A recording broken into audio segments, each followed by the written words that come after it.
যে ৰথৰ চকাটো যে কালাৰ কৰি আছিলোঁ তাৰপিছত এয়া আমাৰ ফূৰ্তি মানে কি হৈছে আমি যিহেতু নাটকৰ প্ৰেক্টিছ কৰি থাকোঁ তাত খোল নেগাৰা আৰু বাঁহী তাত যিহেতু ব্যৱহাৰ হৈয়ে থাকে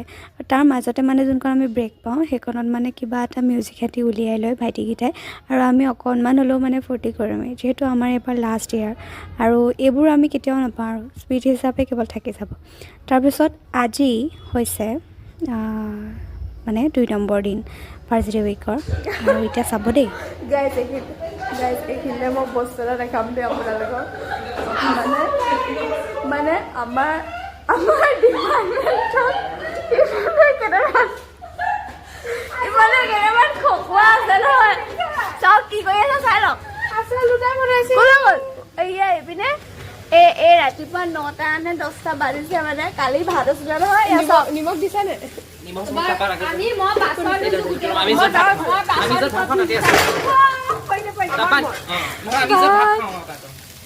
এহেঁতি হেনো ভাত ভাজি খাব আমাক নিদিয়ে বোলে সেয়া 2টামান বজাৰ পৰা আমাৰ মাইম ষ্টাৰ্ট হ'ল আৰু মাইম ধুনীয়াকৈ কৰি মেলি আমি এখন গ্ৰুপ ফটো মাৰিলোঁ যাতে